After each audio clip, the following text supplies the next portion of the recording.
Life Management Science Labs would like to acknowledge that we live and produce this podcast on the traditional lands of the Wurundjeri people. We'd also like to acknowledge the traditional owners of the lands of our listeners and our international colleagues. We'd like to pay our respects to their elders, past, present, and emerging.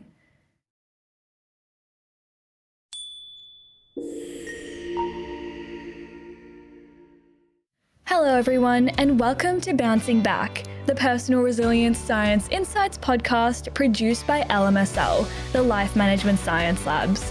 We are champions of life management science, providing structured insights informed by science and inspired by practice on key aspects of conscious living. Each week, we bring you scientific and practical insights on each element with the expert knowledge of professionals in the field. I am your host, Joanna. Let's get started. Hello, everyone, and welcome back to the podcast. I'm Sabrina Oktavelia, your host for the day. We are bound to our devices 24 hours, 7 days a week. From social media, deliveries, streaming services, and even banking. Our digital interactions get increasingly higher by the day.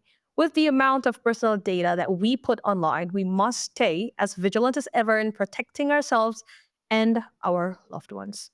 Today, we're tackling a topic that affects each and every one of us. CyberWise, smart ways for staying safe online. What is CyberWise? What are the ways for us to stay safe online? How do we stay vigilant online with imminent threats of viruses and malwares? We'll be answering all these questions and more under the guidance of CyberSpace and international trade law advocate and lecturer, Muendo. She has also taught international and aviation law in respect to technology at Muendo University School of Aerospace and East Africa School of Aviation. Hi, Mercy. Welcome to our show. Hello, how are you? Thank you for having me here. Thank you for coming to today's show. Can you tell us a bit more about your background and what sparked your interest in cyberspace, information, and technology law? Oh, yes. I am an advocate. I am a lawyer. Actually started my law career as an articling clerk. So, yeah, so I started in 2003, was admitted to the bar, I think 2007, and went for my master's in 2008. So, yeah. So within 2008 to 2011, while I was studying for my master's, since I was from Africa and I studied in America, I was able to interact with technology. And actually, my master's was on international law, business and trade law. And most of the trade was in the aviation sector, the one that I specialized in, and maritime sector. So those sectors deal with technology and security. So that's what sparked my interest in technology, trying to understand the link between technology, security, and the law. That is a very niche and amazing sector that you are in, because technology is not an easy industry for everyone, because I tried learning it and it is quite difficult. And I really applaud you for that. So before we dive further into today's discussion on that topic, we'd love for our listeners to get to know you a bit better. So here's a segment we call Have You Met Mercy? Okay, first question. What is your favorite book, Mercy? Oh, my favorite book? Actually, I like reading the Bible, both the Bible itself for the wisdom within it, and also the encyclopedia to the Bible to trace history or the cultures of the world. So that's how I use the Bible. I get my guidelines, lifestyle guidelines from there, morals and ethics, just to be a human being, holistic human being. And then the other one, when I trace the cultures, I'm able to see what developed with each culture, what wealth and knowledge was brought by each culture, and all that is captured in the Bible. I see. So reading the Bible has given you a holistic understanding and approach to the world, right? Like in terms of understanding the culture and history and yourself and the world. What about any movies that you have enjoyed recently? Mm. Okay, as I told you, I love reading books, but movies, I don't binge on movies. So I'll tell you, the last movie I watched, it was a cartoon. So I love Oh, cartoons. Yeah. And same. yes, that's nice because I like cartoons. I find them more creative. And the one that I like is Inside Out. That was the last movie I watched. So Oh, yeah. Inside Out 2 is already out as well if you'd like to check it out. Yeah, but I liked Inside Out 1 because Ah. you could see the emotional maps and what goes on inside somebody's mind, heart, and psychology, a bit of psychology because I also love psychology. Yeah. And it's also a really nice personification of emotions, and it helps children to understand what goes on in their minds as well. Yes. And are you listening to any podcasts at the moment? Okay. I'm listening to Derek Prince, um, who is an apostle and prophet. And yeah, and I think the podcast, is it a podcast or YouTube? I'm rarely on podcasts. So Yeah, some podcasts are available on YouTube. yeah, that's the one I'm listening to. I rarely listen to podcasts unless they Mhm. spark my interest. So if it comes across my view, then I'll listen to it. Like yours, I listen to it. And right now I'm dabbling in psychology because Oh. yeah, so it's helping. Like your podcast is helping for me to understand the basics. And then I also have a book on union, and I'm trying to understand the same. So psychology is not my major. So such podcasts help me. And then Derek Prince helps me in the spiritual aspect. So I see. so in the business world, I mean, we have the work psychology aspect, but I like analyzing things. So that's why I wanted to look at the union culture. And then I came across your podcast when you sent me the link. And that's what I've been binging on. Oh, thank you very much for listening to our podcast. Do you have any role model that you look up to? Oh, yes, I used to look up to the late Kofi Annan and Colin Powell. And because of Kofi Annan, I mean, he had a lot of challenges, but he was a very good statesman with what he was given with, the challenges during his period in the UN and even in Mhm. his country. So that's why I look up to him, and also the international laws that arose under his regime. Wow. Yeah. And then for Colin Powell, it's for the strategies and how you apply them in life skills, even on security. You can get it from Colin Powell's autobiography. I see. So his autobiography teaches you strategies on how to live life as well. And is there a course that has inspired you throughout your life, or just anything that comes up to the top of your mind? Okay, I'm well versed in many courses. Which one? I don't have a favorite. But uh, law, I love law. Uh, both canon law, which is divine law, and also common law, which is a Commonwealth law, civil law, international law, and then now technology law, which we are discovering. And then I'm sure there'll be new laws. So I like looking at the new frontiers of the laws.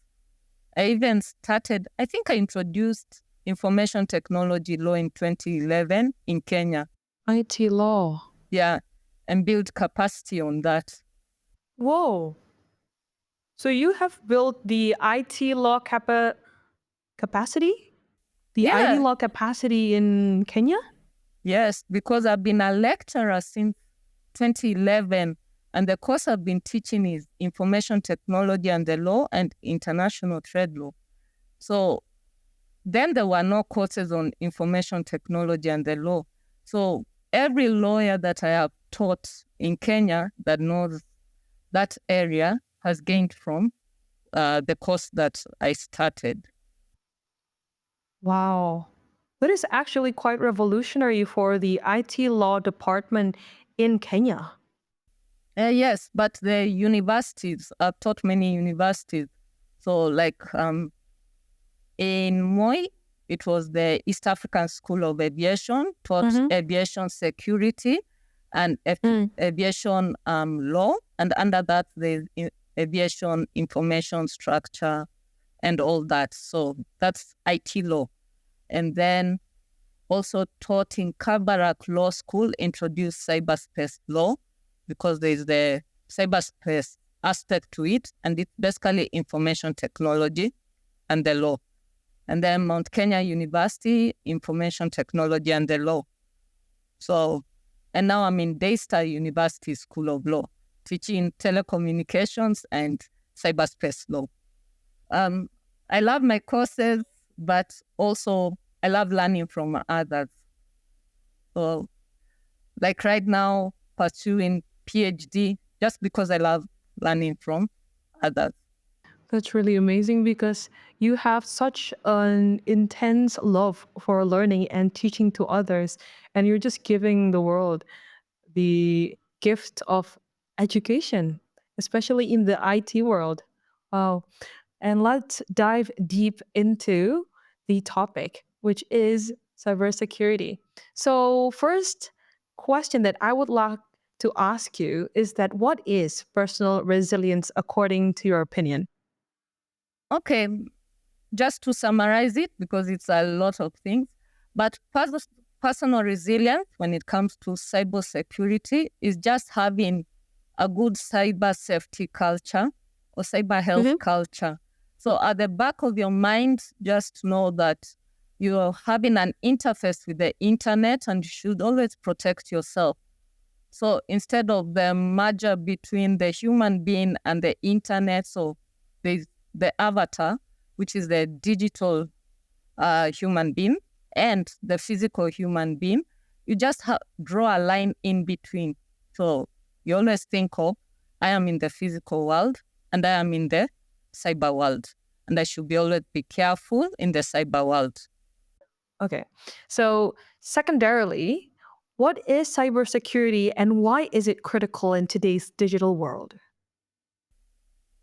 Cybersecurity, in my view, is basically the steps that are taken to protect yourself from cyber threats and cyber attacks which arise from the internet and the use of the digital world. So you I protect see. your infrastructure, you protect your computers, and you protect yourself now because you're also dealing with privacy and data. I see. In protecting ourselves and in protecting our data, right? How has the definition and scope of cybersecurity evolved over the years? Okay, it used to be, this is what cybersecurity was.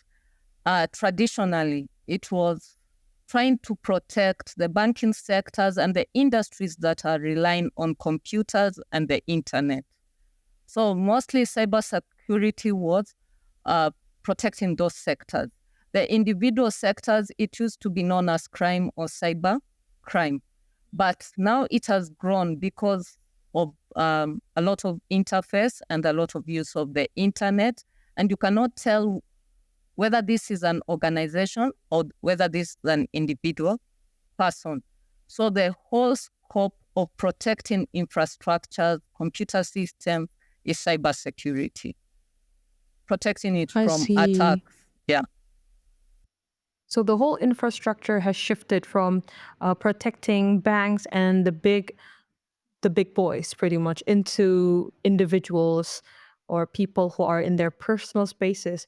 And how can we as individuals stay resilient with evolving cybersecurity practices? Of Okay, the first thing is basic cyber hygiene.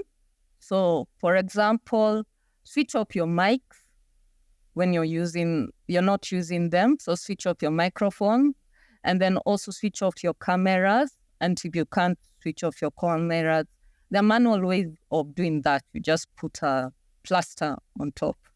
And covering it physically. yeah, covering it physically. And then also your smart TVs, anything smart must be switched off or protected. Yeah. So it's not only your mobile phone. That's why cybersecurity has grown. We only used to deal with the desktop, but now we are dealing with a lot of things, even Bluetooth devices. So all those, that's the first one. You should do the first hygiene. The second one, get a firewall. The third one, get an updated antivirus. The fourth one, always update your software. And if you're an organization, use up-to-date hardware. That's the first basic line. I see. So I have a question regarding firewalls and antivirus because some people may not know what the difference between firewall and antiviruses. Can you tell us a little bit more on the differences between firewalls and antivirus? Okay, how do I put it? So firewalls are like a gate. So think of all access points to your computer. I'll use a computer because you can relate with a computer.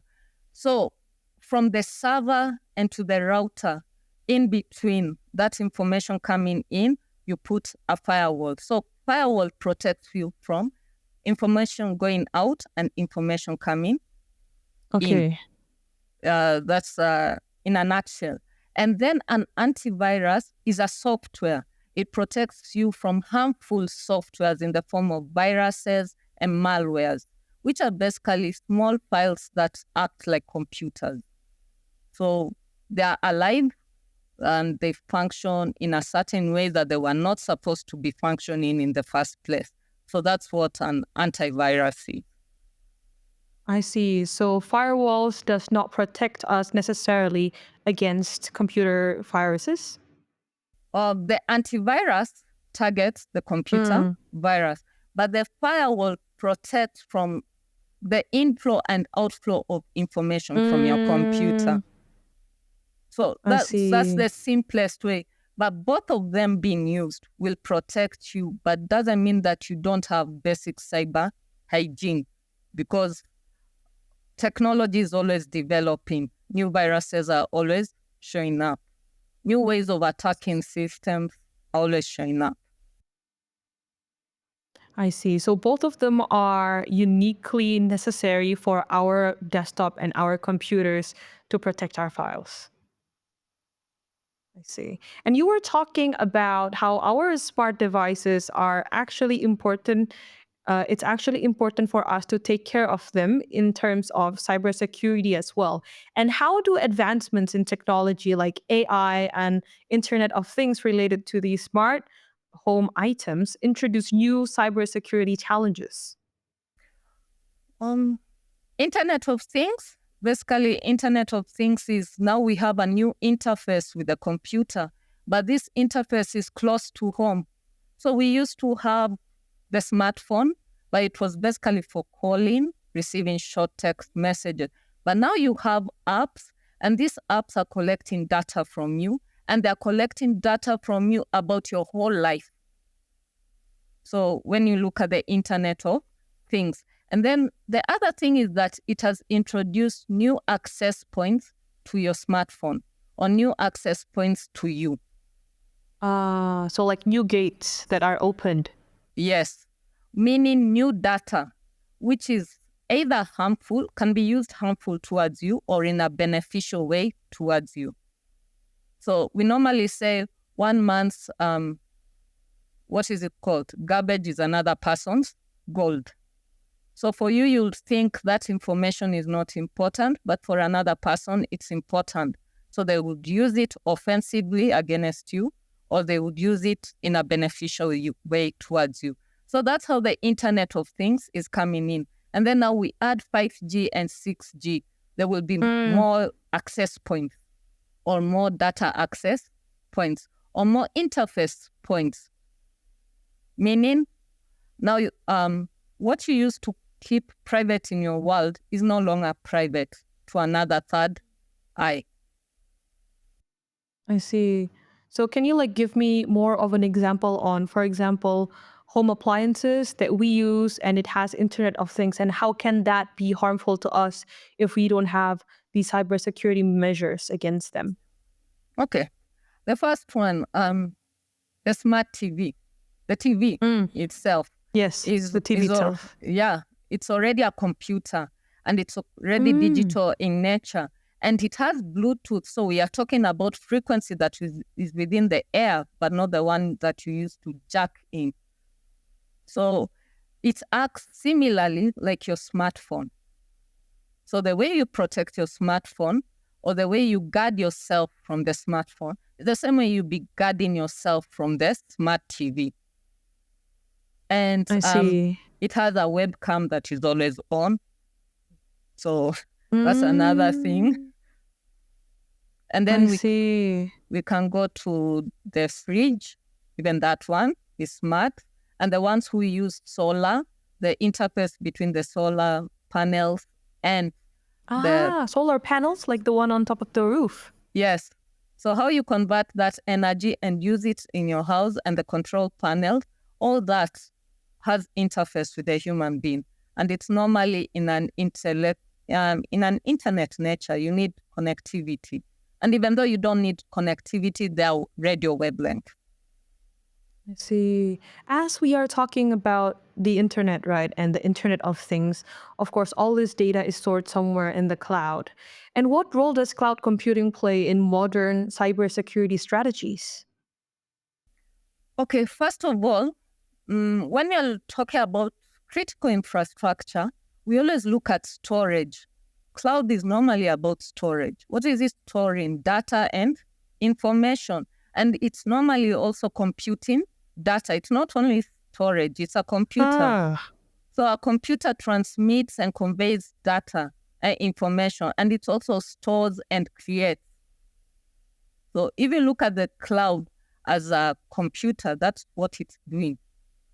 And all that data is put there. So the first thing that they require for you to operate a cloud is what? Data protection and data measures against data breaches. Why? Because that's a hot point for attacks. So you need to safeguard yourself. Yeah. And as the world is moving to a Web3 world, right? And so how does blockchain technology contribute to enhanced cybersecurity measures besides the cloud computing and how it analyzes things? Let's put it this way. Cloud computing, they would protect you with encryption, isn't it? But the encryption is to a certain number of bits. So bits, let's put it like this, the gate. This is the gates and this is the standard of the gate. And now you work on building a wall on that gate. That's what the cloud computing is doing on its protection mechanism. But now, if you take the blockchain aspect, these are different type of encryption. The whole system works on cryptography. So basically, let's put it this way. There's a public key, there's a private key. If you don't have the key, you cannot access it. Open it. Yeah, and then there's the accuracy and the accountability bit. All these are measures to protect against cyber security. So blockchain is safe to a certain extent, but remember, always we are developing technology. So it's not that safe. Maybe, let's say, 10 minutes from now, there will be an attack. But it's much more airtight compared to other forms of operating systems. I see. So we are moving to a more safer and decentralized web. But How can we identify, right? And what are the most common cyber threats that are currently targeting us, like phishing and scams and malware? Okay, you've mentioned the past one, which is phishing. And phishing arises from social engineering, which in a nutshell, it's basically saying trying to manipulate the person to give away their secrets, isn't it? And when you get their secret, you use it against them. So that's the purpose of phishing. But that's not the end game for phishing. Once you get that information, you're going to commit another cybercrime, which is either identity theft or fraud. Because why do you need that information? So phishing is the first one, the entry point. And it's normally good because you go against the victim mentality. So you start by manipulating the other party. And once you manipulate the other party, you will know what they like and what they don't like. And once you capture even that small bit of information, then you can capture the big bit of information and then use it against them. So that's the purpose of phishing. So that's part of phishing. So phishing is an entry point for these other crimes that people can do to you, like identity theft and fraud. What about scams and malware? Okay, scams, basically you want to deprive somebody of their property. So in the physical world, we'll call it stealing, theft, or fraud. But in the digital world, because it's a new terrain, it has to get another name. Another crime must be created. But the entry point crime is what? Scams. Yeah, so the crime has to be created. If the crime is not there, when you get the person, they'll tell you, I haven't committed a crime. So in law, that's how it works. You should be able to prove the crime. So when you're dealing with scamming, you're after defrauding or depriving the person of their property. Yeah, I think so. I see. And lastly, malwares. How can we know what is a malware or not? Because sometimes it's just there. Sure. Okay, malwares have evolved. We just used to have, you could tell this is a virus by because it starts singing to you or it just acts funny. It's not operating the way it should operate. But nowadays, they're more sophisticated. They'll come to you in the packaging of a video game. So how would you be able to detect a malware? The first thing is, if something is suspicious, then most probably it's malware. So if you get a link that doesn't make sense, basically that would be attached to it malware. You see, if you get a game and then within the game there are some glitches and something pops up that is not supposed to be there, that would be malware. But right now they are much more sophisticated. So they come in with, we call it like the Trojan horse. You get the gift, but you get the danger within it. I see. Like giveaways, and then there's a link on it. That's also malware. Yes. I see. So that's a lot of different types of scams and phishings and malware that people can receive throughout their life. So how can we avoid being victims of cybercrime, and what measures can we take to protect ourselves or cyber hygiene? Okay. Oh, there's one cybercrime I'm so passionate about, and that is online child trafficking. Yeah. And online child trafficking takes place in phases. So if we were to protect our children, the first thing is control which app they have access to and know what they do on those apps. And also what content are they feeding on. So if we were to take an adult now, what will they have to do? Control which apps they're going to accept or not accept. Why? Because an adult has more issues.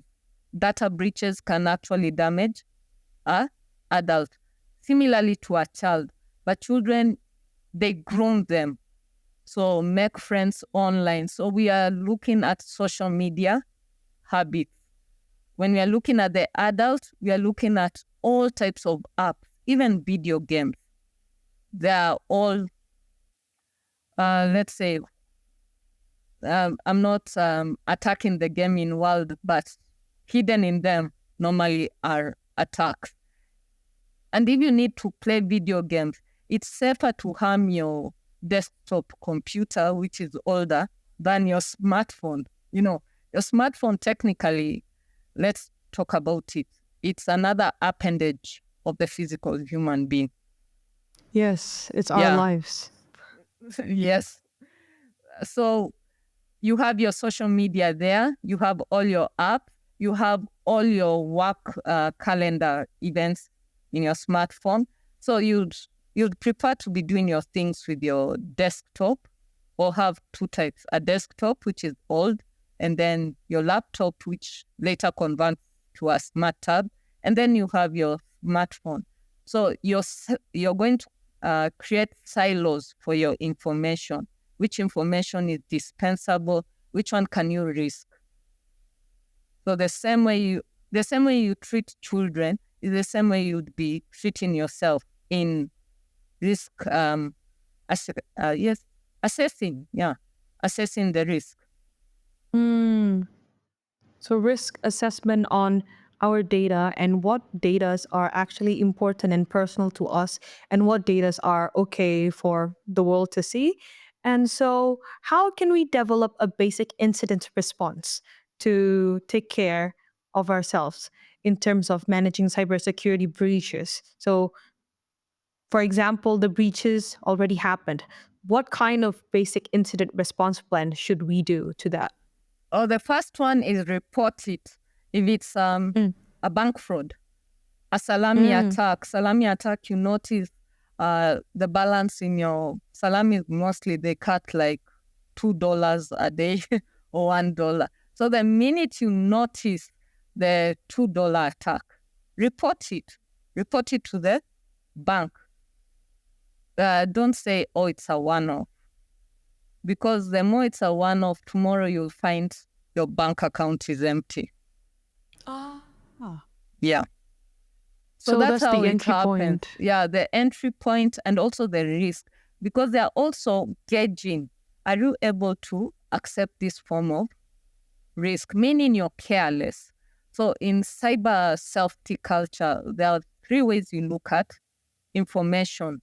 And when you are dealing with the safety culture, because you've talked about incidents reports, that's known as error reporting. So you look at the information. Was there negligence involved? Because if there was negligence, then who is the party that committed the negligence? And then the second one, was there basic carelessness in handling this data and information? So if there was carelessness, now you correct that error. And the other one was basically an attack. So it was out of your hands. And all this, you have to report them in real time as soon as possible. I see. So it's compiling all the information and reporting it to the related instances, for example, banks or polices. Yeah. And what are the most common online scams that people fall for, and how can we spot them? Social engineering scam, phishing. Phishing is the first one. You've won $1 million.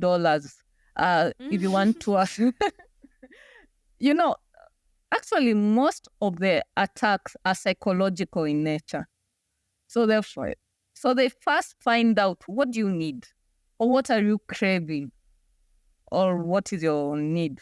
So if you're seeking for love, you'll be scammed in the area of love. It's sad Online to say dating. so. Yeah, online dating.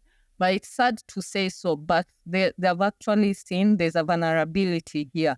This is a single man. He wants a single woman across the borders, you see.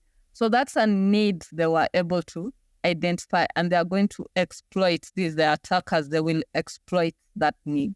which at the end, you will end up giving away your money. You see, so basically, the entry point was lab. And then after lab was, oh, now I need some money because I'm in a third world area and something else happened. Or I'm sending you $1 million. In order to get this, Western Union requires you to pay this and this. Oh, that's horrible. Yeah, that's a famous scam. Then the other one is ransomware. And ransomware is basically all your information is captured, your most important information, and this is for businesses, and you need to pay crypto coins to release that information. So ransomware is big right now because we are in the age of cryptography and crypto coins. So ransomware attacks big companies and big institutes. Or rich people. I see. Like you have your treasure chest somewhere. Yeah. Yeah. I see. For example, I'm a rich person, right? And for example, there's a ransomware attacking me. How can I implement a robust incident response plan in case of that ransomware attack or cyber attack? Now, for ransomware, I'll take the best example. The first time the world sniffed ransomware in a global scale was the WannaCry attack. I think it was in 2017. And it not only attacked the United Kingdom and downed the health service sector, it also attacked FedEx in the United States. And even here in Kenya, some banks were attacked. So they were being asked, here's a data breach. If you want us to release this data breach, then you have to pay the ransom. You see? So that was a treasure chest to that industry.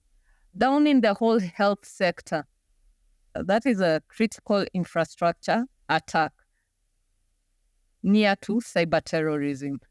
So pay again the ransom. Yeah. And then here because in Kenya, yeah. Okay, so because you need to pay the ransom, it is nearing something that's called cyber terrorism. Okay, I see. So can you tell us more about Kenya? Right now, about Kenya? Kenya is beautiful. I think it's one of... Okay, I'm going to be proud about my country, but honestly... No, you were talking something about Kenya in relation to the cyber attacks and the ransomware. Yeah, but also I have to say it's beautiful. So first of all... Okay, we love Kenya. Yeah, let me stop joking. But it's beautiful. That means we have the tourist sector. Tourist sector has critical infrastructure. Then we have the maritime sector. Maritime sector, in order to run, requires critical infrastructure. Robust aviation sector. Robust business sector. This is a hub for industry. So Kenya is way ahead in Africa in putting up measures according to the International Telecommunication Union Index. So the first requirement that is required by the ITU is that you should have a country cyber culture from the top. You see. So we already have a national committee that deals with cyber security. Attacks. Yes. The second thing that they required was that you have a legal framework that can be enforced. We used to have the Kenya Information Communication Act, but once they asked for a specific legal framework, we got the Computer and Misuse Act. So Computer Misuse and Cybercrime Act. Again, under that act, we get the committee that deals with cyber security. Under the committee, we get a reporting center. So incidents report center, you report it in real time. And then we have also sharing of information between Sharing different of sectors. information. Yeah, between different sectors. So the committee is made up from people from security, from the finance sector, from the legal sector. So you can see it's like, we call it holistic, or The cyber yes, security holistically. yeah. So it cycles around the cyber culture, because if there's an attack in the airport, they report. The security sector knows. The finance sector knows. So we won't have I see. a global attack like WannaCry, because after that, there should be also sharing of information with other international report centers. I see. On a personal level, right? We were talking about sharing of information. On a personal level, what are the dangers of oversharing on social media?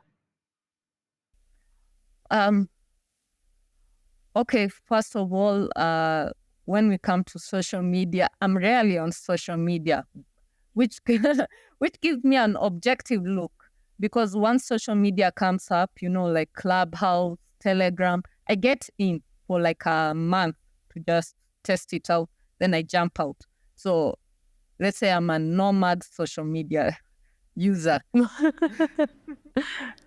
So I'm able to identify what are the loopholes and what are the risks that are involved. So oversharing of information is really harmful.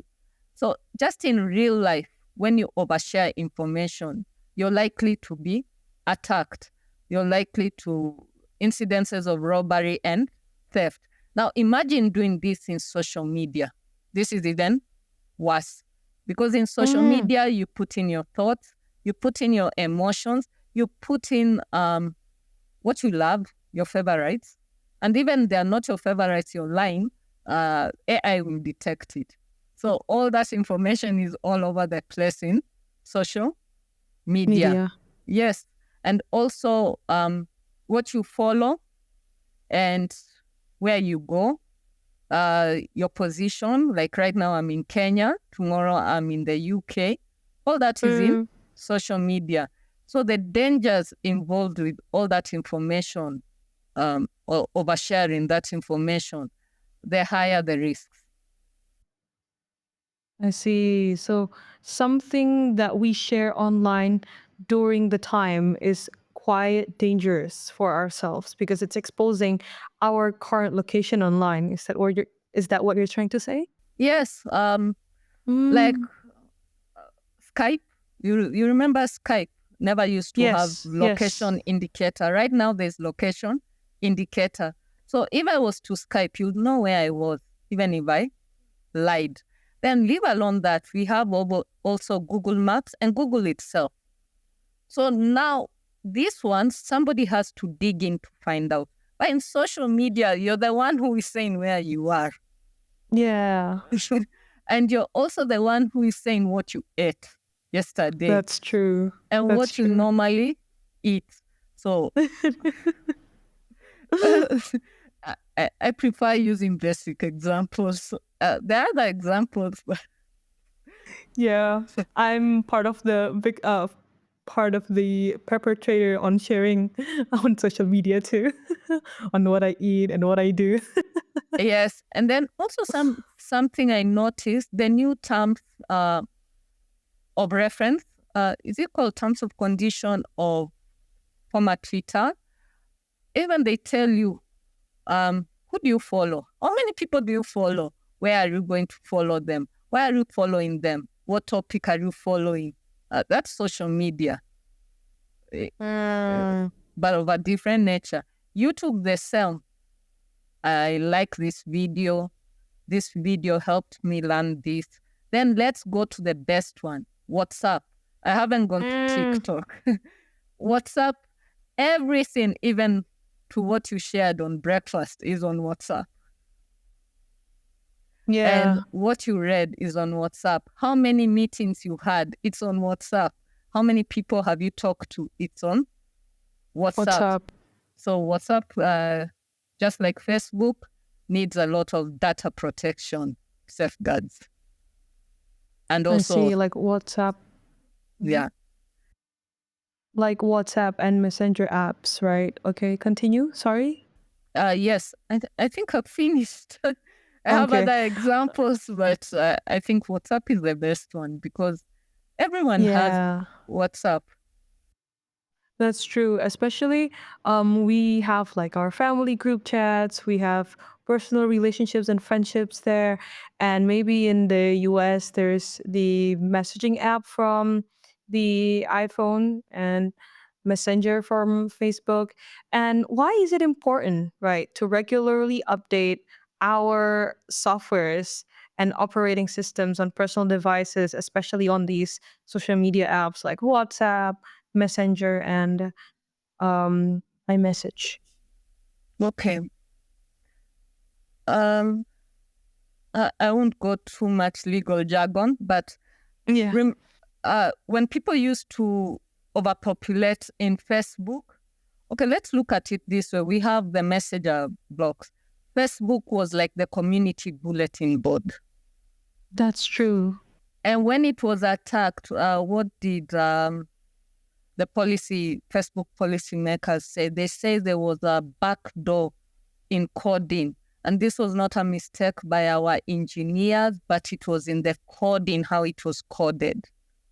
So the reason why you update is because when an attack comes in within Facebook community, then the engineers, software engineers are going to correct the loophole. Yes, or that's what they said during that time for Facebook. Now, if you don't update that software, you're using old software. The old software would have that backdoor entry or loophole. Backdoor entry is the backdoor, like every software when you're coding, the hacker might get in through the backdoor. So if there's a backdoor opened or there's a backdoor loophole, then it will be used against the users of that software. So when you update your software, those holes are filled. I see. So it's in terms of houses, right? There are holes and some open areas in our house that a thief can come into, and then the updating our softwares is like renovating it and fixing those holes so that the thieves and the rats and the cockroaches don't come into our house. Yes, yes. Especially for people who don't look at the legal news. So, for example, like who was on the carpet before Congress? I think it was Facebook recently. Or was it? Yeah. If it's not Facebook, it was one of the social media apps. And basically, after they are interviewed by Congress, they go back and correct the error. So in security, this we call is known as error reporting, the error reporting culture.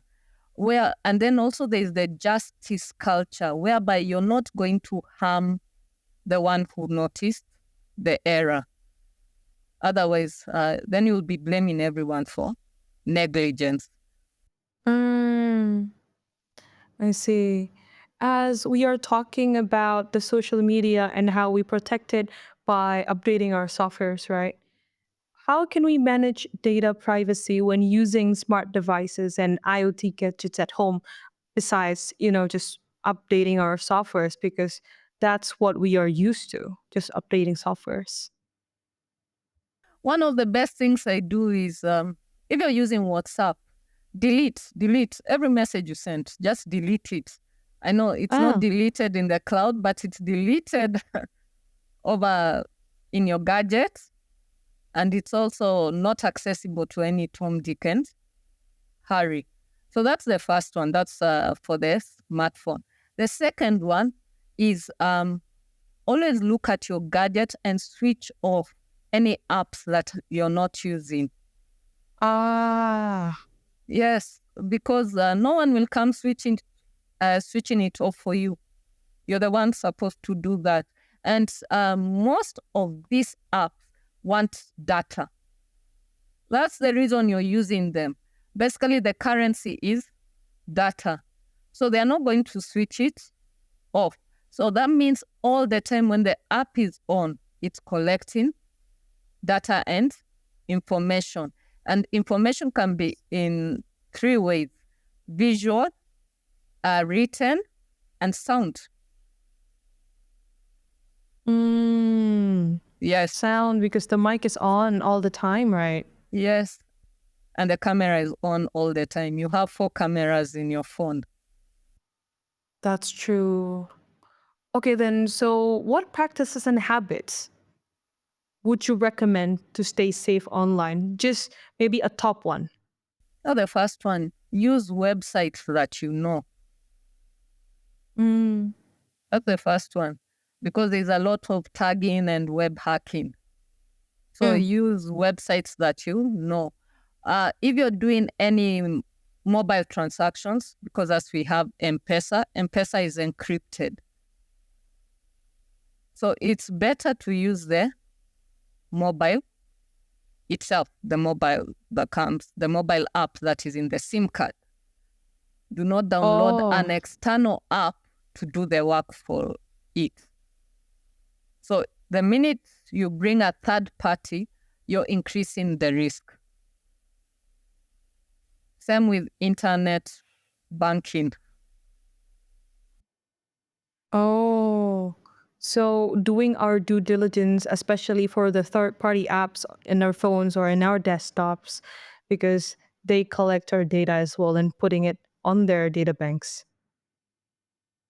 And if you have any attached wearable Bluetooth devices, switch them off. Yes. I see. So actually, the practices are quite simple and it's easy for our audiences to follow at home. Just turning things off, closing our apps, and or physically covering cameras or microphones if we can't turn it off, pretty much, right? Yes. Those are the basic ones. Now, let's go to the technical ones. Update software. Always have a firewall if you're using a computer. If connected to your workplace, it should be just purposely for work, not for everything. Even your phone. Basically, for me, I don't use smartphones personally. Oh, yes. what do you use? I have a flip phone. Yes, so the smartphone is when somebody wants me to download an app like Microsoft Teams or Vimeo or Zoom, because now that's where the smartphone comes in. Yeah. Yeah. So, and the other thing is the smartphone is for apps. And then if it's work, I use it on the laptop. The only thing is that the work email should not be in your smartphone. It should be on the laptop. Then the personal email can be on because either way they sync, can be on your smartphone. So it's not a good idea to sync your work emails from your laptop to your smartphone? No. This is what we call as collecting or creating silos of information and data. Can you tell us more actually about what does that mean, like creating silos? Okay. Now, when we look at data protection and when we look at cybersecurity, information is valuable. Then there's information which you don't think is valuable. So long ago, we used to call it noise, but nowadays we call it data, because AI will come and compute it later and it will become information. So what you look at as noise is already information. So you have to divide your types of information in data protection. So you have sensitive information, then you have public information, then you have personal information. So in your email, that's personal information. But in your workplace, let's say if you're in a highly technical area or medical or security or just even your workplace, you don't want your colleague to know what you're doing in your workplace. If that's your culture, then that is sensitive information in Data. the workplace. Yeah. But outside, according to GDPR, that's not sensitive, because sensitive now would be something like health but you can see where the knowledge or information or the system was extracted from in the security. I see. Okay, so let's go back to the practices that you have mentioned. How do you think this practice would impact your home? Okay, in my home, let's say I'm a person who uses smart tech, but technically I'll confess I don't use smart tech. I'm still using the analog TV, which was converted to digital. But if I had a smart TV, of course, I'll take measures in protecting myself when I'm using the smart TV. If I'm using Alexis or Alexa? Alexa or Siri, again, I'll take measures. What access points? What is it getting? I'll control what information it's getting and taking out. And then if I'm using smart tokens, I'll also control that information.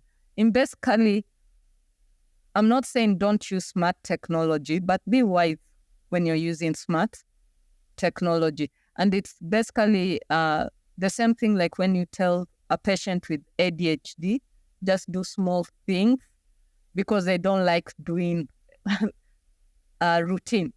But that's true. Yes.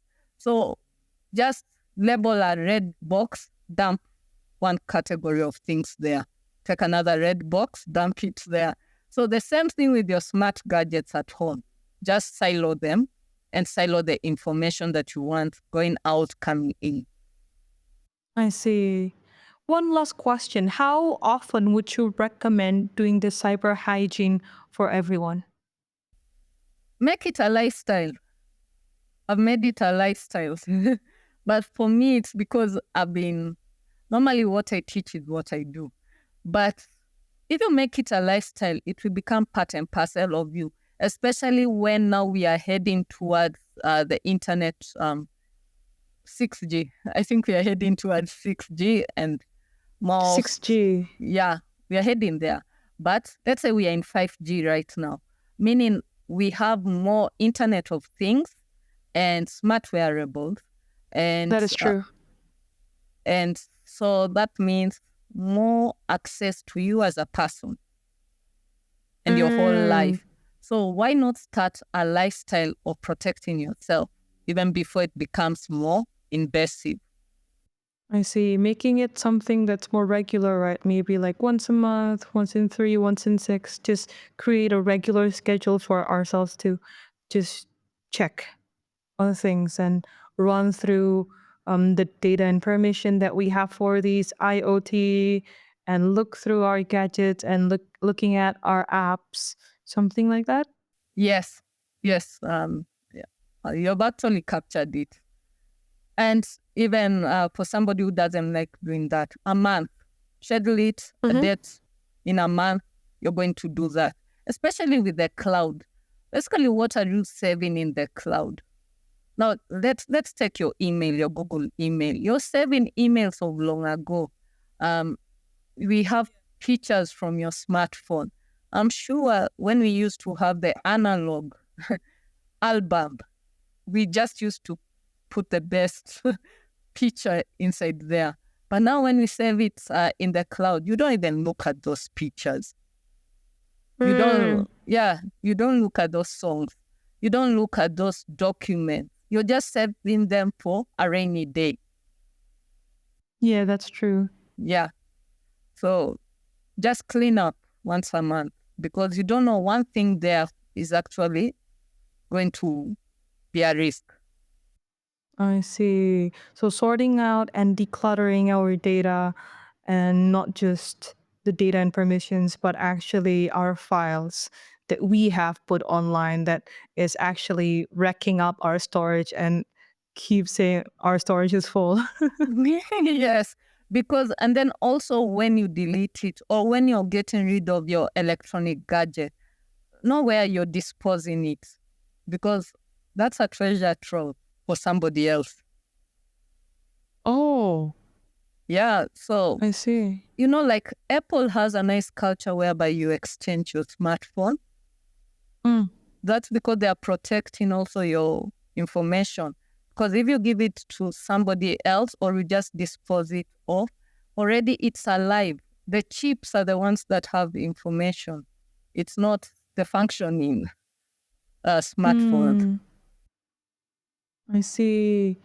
I think we have covered a lot in terms of cybersecurity, and you have taught us a lot in terms of cyber hygiene and how we as individuals can take care of ourselves from all these malwares and phishing and scams. And now we can go into our next segment, which is called Open Mic, where Mercy can talk about anything that you're passionate about that doesn't have to be related to the topic of the day. Okay, what am I passionate about? I'm Mm-hmm. passionate about other countries' cultures and the way I Ooh, explore, the way I explore their culture is through trying out their cuisine. So, food. yeah, yeah.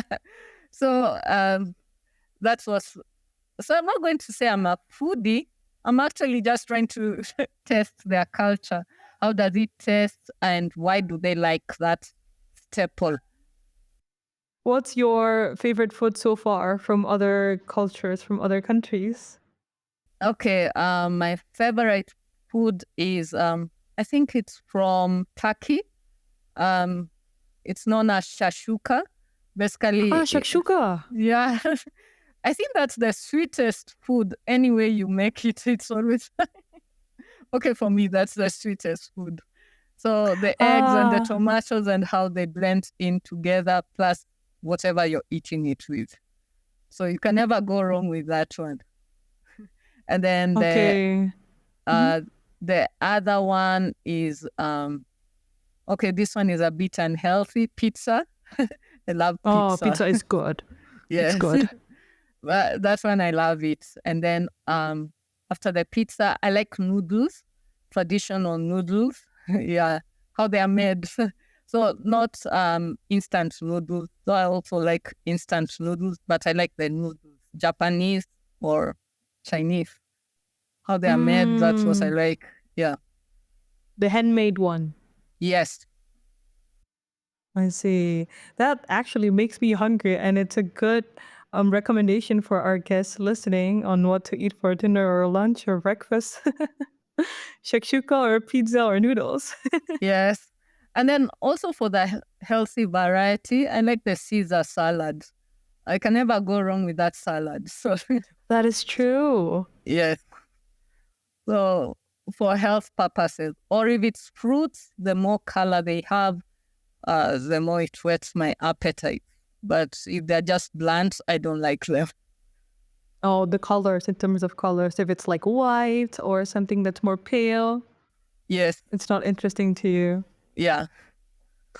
I see. And thank you very much, Mercy, for joining us today. And if our listeners want to find out more about you and what you do, where can they go? Okay, physically, I'm lecturing at Daystar University.